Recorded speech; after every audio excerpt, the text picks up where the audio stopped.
तव्हां दोस्तनि जो महिरबानियूं जी त 5 महीने जो 28 तारीख़ ते मुंहिंजे घरां मोटरसाइकिल 2023 मॉडल चोरी थी। जंहिं टाइम मंज़ूर दल भान जो इंचार्ज हुयो। मंज़ूर दल खे भान जो इंचार्ज ॾेई मंशियात फ़रोशनि खे छूट ॾियारण जे लाइ जेके आहिनि चोरियूं जेके फुरूं धाड़ा उनजो जेको ईअं सम्झ सरप्रस्त जेको आहे उहो मंज़ूर दल आहे तालके सेवण में ही जेको मंशियात फ़रोशी पियो थो हले, जेके चोरियूं फुरूं धाड़ा इन जो सभिनी जो सरप्रस्ती मंज़ूर दल पियो करे।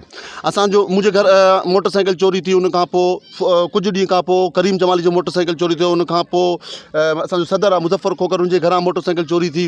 असांजो ख़ालिद चनो आहे जेको घरां मानी खाई घरां निकितो त अली सीअं जी वटि हिन खां मोबाइल फुर थी।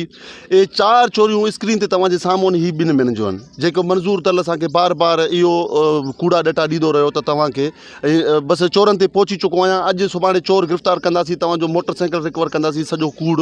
पर हींअर जेको सो असांखे उहो चैलेंज पियो थो करे त तव्हां मूंखे कुझु कोन करे सघो। असांखे सम्झूं था तूं सियासी भोतारनि जो जेको सो तूं कमदार आहीं, तोखे इन लाइ मुक़ररु कयो आहे। तोखे जेको आहे सो हिते 15 जो माना चाहे मददगार, हिन जो कमु कहिड़ो आहे? मंशियात फ़रोशी करणु, चोरियूं कराइणु, फुरूं धाड़ा हणणु, माण्हू खणणु। मेन जेको अहम किरदार जो रहियो आहे माण्हू खणणु, यानी सियासी जेको हिनखे हुकुम जितां मिले त हिन माण्हू खणणो आहे। हिन जो कमु ई रहियो आहे त माण्हू खणी उनखे गुम करणु, उनखे ग़ाइबु करणु, उनखे तशद्दद करणु, 3rd डिग्री इस्तेमालु करे उन खां पोइ SHO 7 SHO भान उनजे साम्हूं जो गुॾे जो गुॾो बणियल आहिनि, बेवस बणियल आहिनि।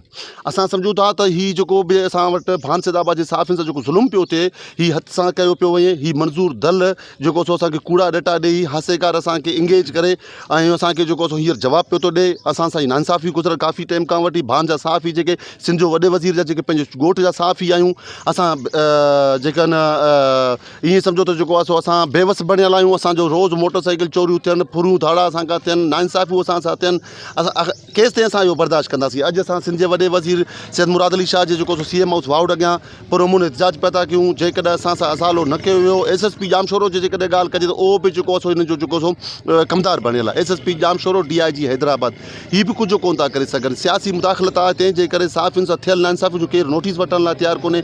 अॼु असांजो पुरअमन एहतिजाज हिते आहे, सुभाणे असां वरी लाइमल जोड़े थी सघे थो मंज़ूर दल जे ऑफिस जे अॻियां इंटस हाईवे ते धरणो हणूं। उन खां पोइ असां सिंध जे अॻवणो वॾो वज़ीर अब्दुल्ला शाह जे मज़ार ते थी सघे असां धरणो हणूं। जेसीं असां ख़ामोश न रहंदासीं, जेसीं असां इंसाफ़ न कयो वेंदो।